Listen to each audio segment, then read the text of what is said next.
Hey guys, so iOS 18 is now officially available for everyone to download. And in this video, I'm going to show you a few things you should do immediately after you update your iPhone to iOS 18. So I want to start off with the ability to hide apps on your iPhone. All you have to do is long press on the application that you would like to hide or even lock with Face ID. And you have this new option on the sub menu here, Face ID require right there, require Face ID. It will give you the prompt. You can choose rather lock the app or hide the app on the home screen, whichever option you choose. It will require Face ID to unlock this application. Now, in order to unhide and unlock an application, let me go ahead and go through the process here. So let's go ahead and lock it just like so. Now I can't, in order to hide an application, long press, click here. Now click on hide, same thing.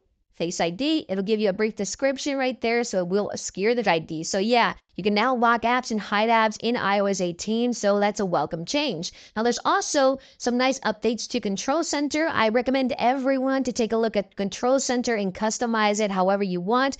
You have several pages in Control Center as you see here, and you can customize this by long pressing here and then adding any controls if you wish. Right here you have several controls to choose from, several options. You have your featured, you have also your capture, clock, connectivity, display and brightness, home. You also have a search tab there on the top, and you can resize the actual extensions or the shortcuts here for the Control Center just by dragging that corner right there as you see.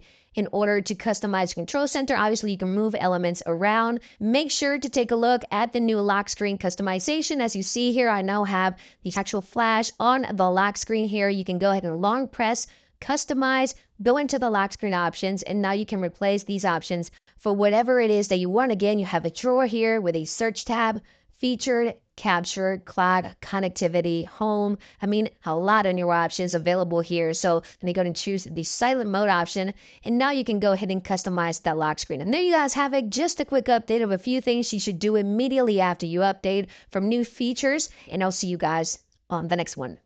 This